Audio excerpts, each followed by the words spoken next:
in our day-to-day lives, in our different communities where we live. The children born of war, that is we, and the survivors, and the male survivors, we often experience trauma with deep and often long-lasting psychological, social, economic, social and economic consequences in our lives. The trauma that we experience are as a result of, first of all, stigmatization, as my mother mentioned and my sister talked about. We children born of war are often stigmatized.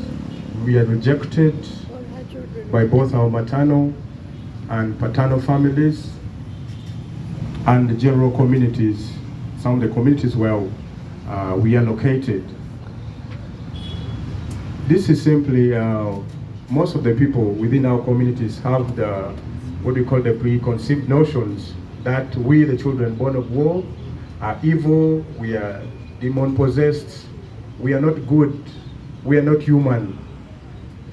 And that's where they really fall wrong. We have been rejected, like it started from our mothers.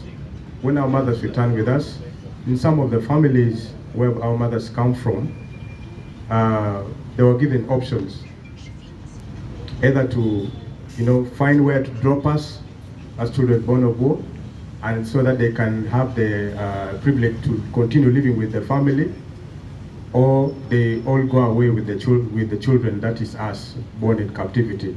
So our mothers were left with very difficult decisions to make.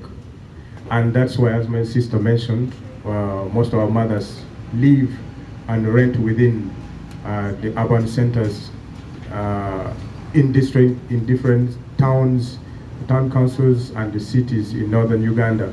Simply because a mother, when you ask a mother to abandon her child, she would never do that. Because through all the pains that our mothers went through with us in captivity, living in the forests, bullets flying everywhere, no medical services. So the pain that they went through, there's no way they could just abandon us. And that's the reason why they kept us, and that's the reason why we're still here.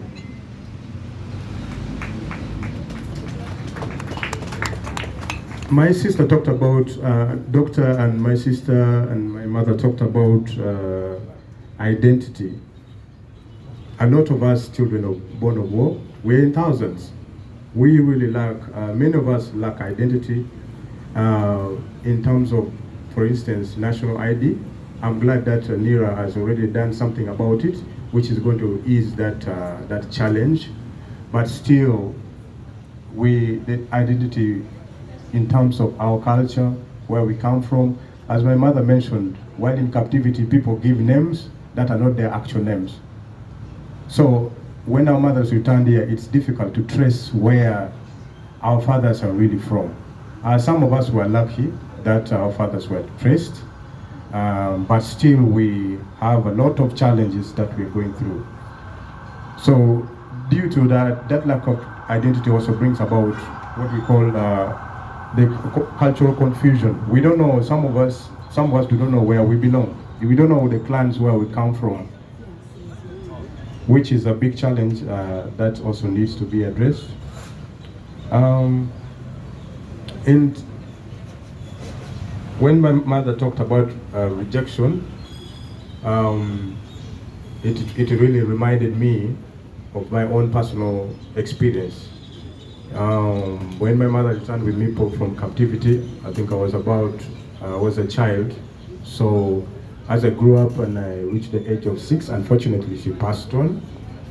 And I lived with my maternal family, but deals with certain issues within the family. They rejected me because they started calling me names, because some of us, our fathers were the leaders of the LRA.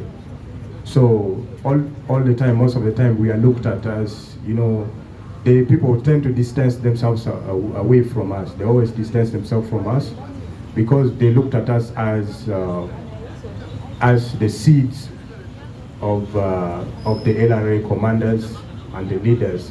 So always they looked at us as, you know, as what we call like a curse.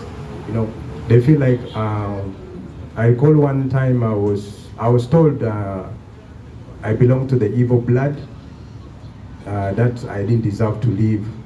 So that was really hard on us, and so many of my colleagues are fighting, are really struggling with that issue as well, which my plea is to all the stakeholders and the government, the respective and responsible government institution should really take note and do something about it, because it's really a rampant problem that it has not been addressed, but it originates all the way from the grassroots where we live in the areas, in different areas in northern Uganda.